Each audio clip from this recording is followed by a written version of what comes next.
Family ya Zandile Nothabo Khumalo Chuma uyokurawa nevana vake vaviri vatipa an official statement vakati ivo vari kukumbira kuti vambo respectwa panguva ino uye vacharamba vachitipa an update on the funeral arrangement uko Grace Mugabe aimplicatwa munyaya dzekuharasa vanhu kumunda kwake Makurokoza ngachishanda ikoko vachikisidzirwa nepfuti varohwa zvakaipisisa uye vanzi vapfugame vazive kuti queen wavo ndiani. Welcome back to the channel. Please don't forget to like and subscribe.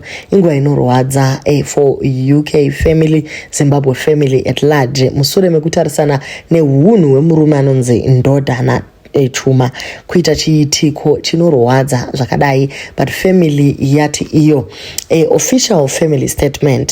The Khumalo family is deeply saddened to announce the passing of our beloved Zandile Nothabo Khumalo and their two children.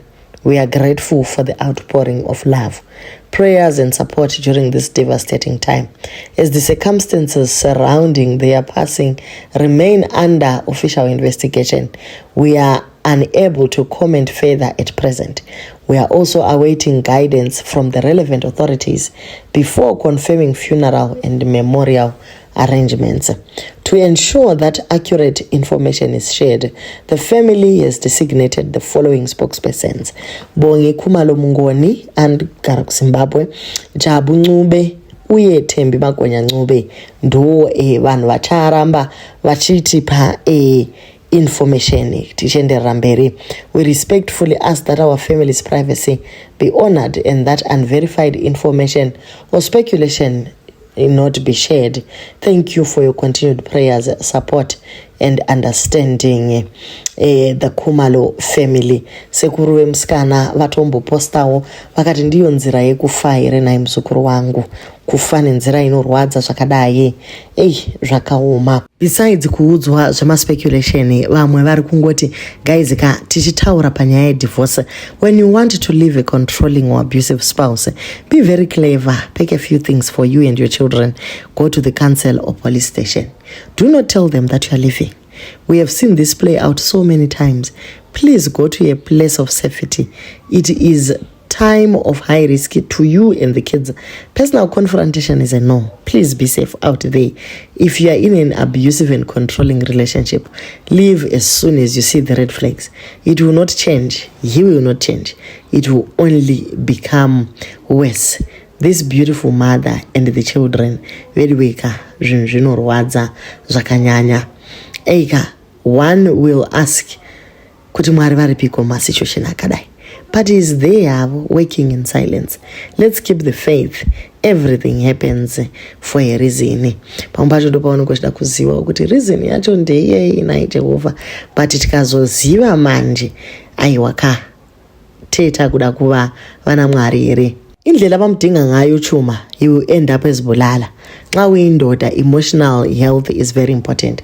Asifundeni ukwehlukana nezinto esizithandayo. Xa kuhlulile, what's the use ukuthi ubulala umama lengane yakhe? How do you live after that? How do you live? Bese kuthiwa men are logical and rational beings. Kodwa a lot of them yibo laba babulala abanye. There's always a man behind this whole thing. I'm thinking of opening a men's group for depressed men because this is a no. This is not a way to deal with life. No matter what, you don't go this far. Kozotiwo a former first lady Grace Mugabe varikunze vakasvika kuMondo 3 mine in Mazoe on Tuesday. Vakasvika vaine 20 varume vakasenga ma-AKE and personally ordered kurohwa kwemawekazi. Vamwe vakasiwa vakavhunika mabhonzo, vane mahead injury uye vakarohwa nesando mumusoro. Izvi zviri kubuda police reports and victims accounts dzakapiwa vanhu veNew Zimbabwe. Witnesses claim Mugabe arrived at Mondo 3 mine on Tuesday with a convoy in 4 vehicles, 2 white Ford Rangers, a Defender and Range Rover, accompanied by varume 20 ava. So vasvika paya vakasvika ndokudana varume vese vanga vari pamaini apa ndokubva vavarova nezvibhakera, vakarova nesando, mabhatani neshure dzepfuti First Lady demanded that the victim sit at her feet and refer to her as the Queen. One victim who requested anonymity achitya kuvhiringwa akati the attack began at a neighboring mine before the group descended on Mondo 3 mine. Indakabva ndamhanya kunodana bosi thinking kuti vachagona kuuya votimiririra vodhila nenyaya iyi, only to realize that he had no such power after naye audzwa kuti pfugama ugare pasi in the presence of the Queen, referring to Grace. Ndo mashoko victim yacho. The witness described how he and his colleague were ordered to sit at Mugabe's feet. As we were about to do so, my workmate was then clapped and hit ne sando pa forehead pake, he recounted. When I tried to confront them after realizing kuti murume uyu anga akubuda ropa, Grace personally ordered that I also be beaten up. As I was too talkative, two of her guards then pinned me down vachibva vatanga kundirova ne hama pama rib cage angu. 4 minors were treated at Concession District Hospital. Pane police report iripo yakaitwa pamazoe police station. 4 of the 5 armed men vasungwa uye they are expected to appear mukote. Iye Grace hapana zvambotaurwa nezvake. The attack is the latest in a series of incidents anoitika mumamaini uku. Zviri kuitika ku Smithfield Farm iri kudhuze nekubindura uko.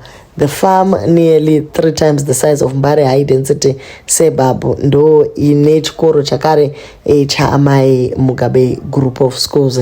The miners have been subjected to violence kubva Bellarmine naye akatomboendawo ikoko akanova zvambura achibva aburitswa nebheu ye200.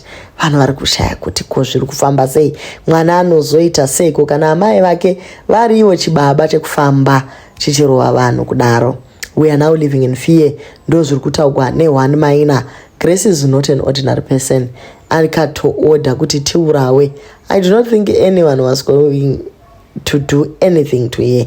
Chero dene anga zvidaro.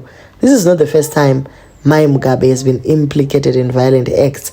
Vachiri first lady vakatombono zvambura Gabriela Angels kuhoteuro mukutobeki kuti kwai ari kudanana nezvikomana. Maefforts ese ekuedza kuti vabatwe vakomente about nyaya iyi abva angova futile, ukuwo Paul Nyati akangomirigwa kuti ape an official statement. Aiwa nayewo foni yake haisi kupinda uye hatisati taona an official statement.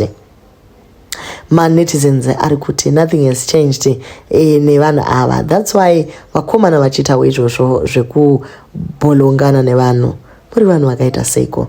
Hamuna rudo netsitsi nevanhu makaita sei? She doesn't roll where there is no trouble. Siyanai naye. They know what they were doing to make her come there personally.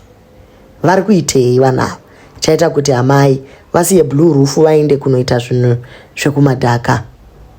Vamwe vati budai muzvinhu zvevanhu mucharamba muchirohwa nesando. This is Zimbabwe where the elites are superior. Mukatambira kwa Queen B munokuvara akomana. That family is still very powerful. Totanga tanzwisisa mamiriro enyaya. Ndiani ane mapapers eclaim? Makorokoza ere kana kuti amadhava? Ndikaona matora matombo mustand mangu muchinoita mari nawo ndinoita sei? Ndotokuchayai ndo solution. So aya ndo masentiments evanhu vari kuti ivo aiwa avaguti here mari vedu 38 years vachingomora nyika. Ngava chimbomiswawo vagogonawo kugona kutsiura vana, because kana iwe uchimanya uchirova vanhu vana vomanyawo vorova vanhu, pane history yeviolence apa. Ngazvichimiswa ndokuti ugogona kuti aiwa vakomana chiregai kudaro. But anyway, regai tibude munyaya dzevanhu. Thank you guys so much for watching. Please don't forget to like, share and subscribe.